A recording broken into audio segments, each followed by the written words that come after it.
Today, I want to show you the boat that is perfect for those who have never sailed before, or indeed for those who have loads of experience, and for those who fall between those two categories. Well, let's say it's the ideal boat to continue sailing with.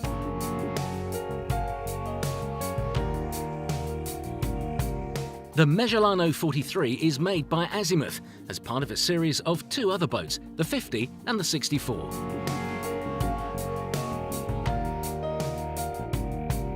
Welcome on board the Magellano 43. We are here with Giovanna Vitelli. Now, Giovanna, Magellano was the name of a very famous explorer from Portugal. Did you give the boat this name because you wanted to evoke a desire in the owners to explore more? Vero, questa barca si ispira alla filosofia dei trawler e con ampissimi Yes, spazi interni. that's true. The boat is designed like a trawler, with a big inside space for very comfortable sailing, but with an eye to very efficient consumption, which will allow the owner the freedom to perhaps explore new places a little bit further afield. So can we say that this is a boat for the more mature owner? Ma da un certo punto di vista sì, certamente le caratteristiche che abbiamo descritto ne fanno una barca adatta a vivere. Yes, you could say that. If you consider the comfort and easiness, it is definitely appealing to the more senior amongst us. But I must say that the things we've done to this trawler-style boat have made it quite unique and attractive even to first-time navigators, or even to those who are switching from sailboats to motorboats. Maybe it's because we've added various design elements to the trawler style, a made-in-Italy style, which makes this boat more of a glamour item and not just a boat.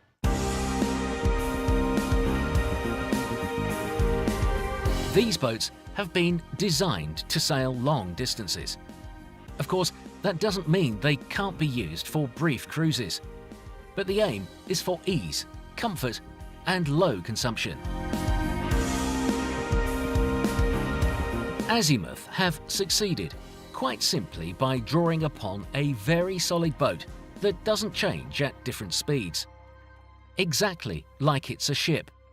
It makes us think of more stability and comfort, but it also explains how this boat will handle even in choppy waters.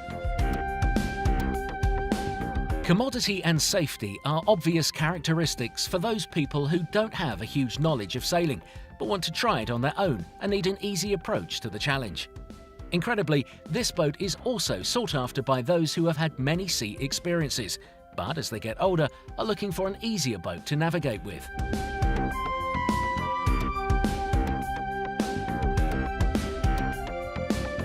These trawlers were not created in Italy, and Azimut, in order to have a series worthy of their name, worked with three objectives in mind: creating the perfect hull, designed by Bill Dixon, designing internal spaces with an Italian feel, done by the Azimut Style Department, and to give the feeling of charming modernity to this very traditional style boat, both inside and out.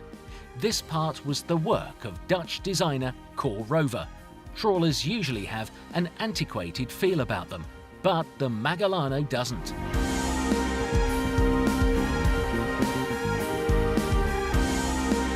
The deck has great charm. It is important to move around the deck safely, especially on long trips, and I have to say that even this aspect has been thought of on this boat.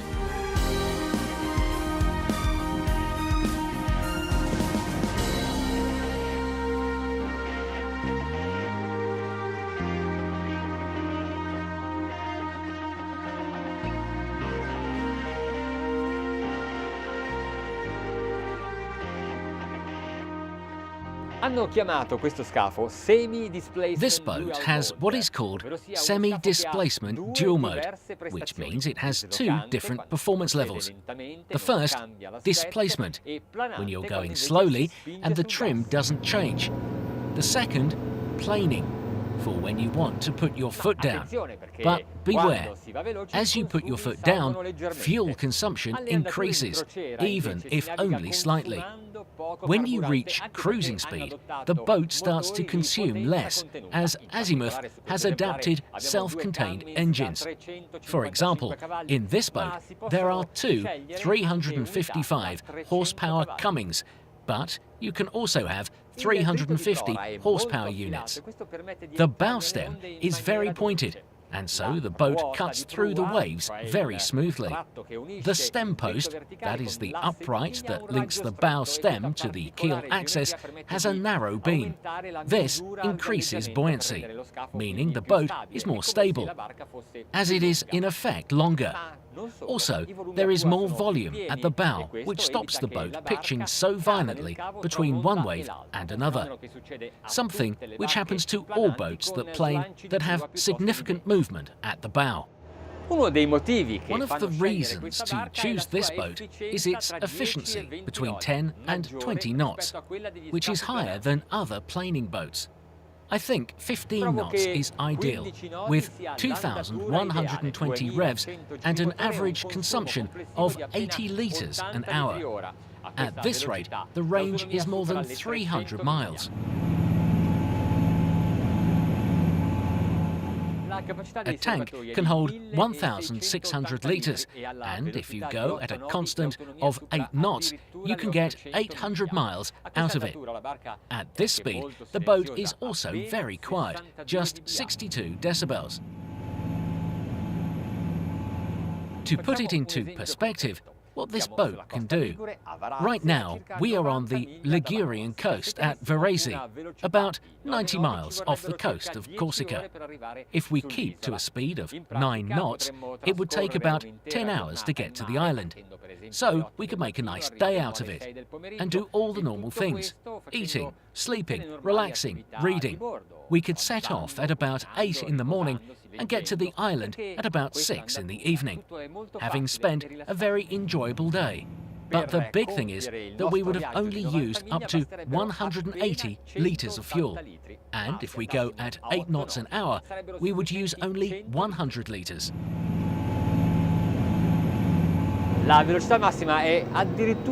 The maximum speed is over 23 knots, actually 1 knot more than the boatyard declares.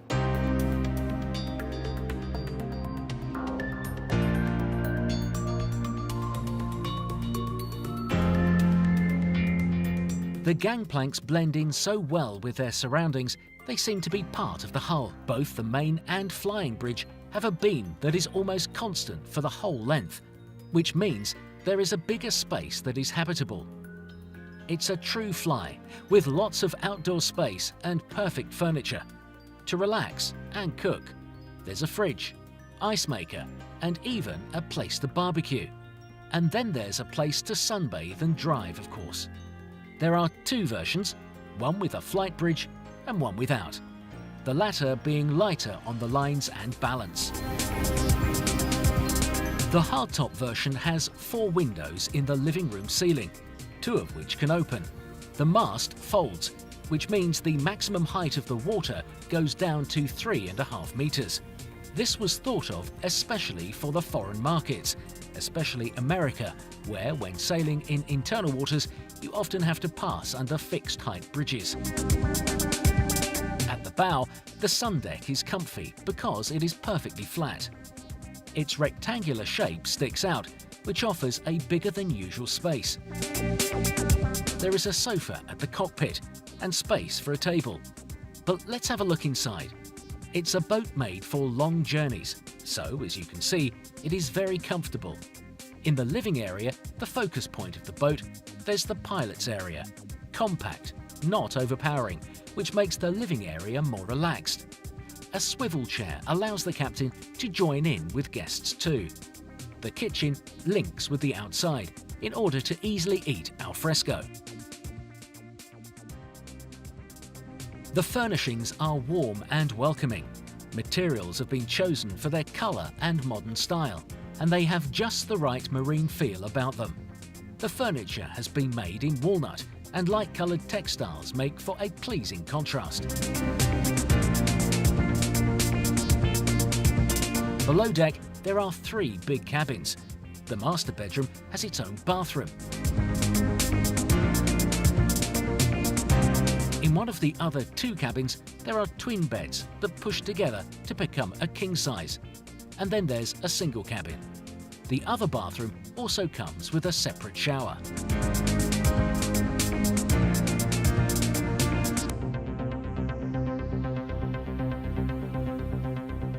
Il Magellano 43 è lungo 13 metri e 63 centimetri, ma per chi ha capito... The Magellano 43 is 13.63 meters long, but for those who have understood the philosophy of this boat, it's worth much more than those measurements. For its big living spaces, its big hold and the great attention that they've dedicated to its safety features. It's a splendid home where you can move around wherever you want for little cost.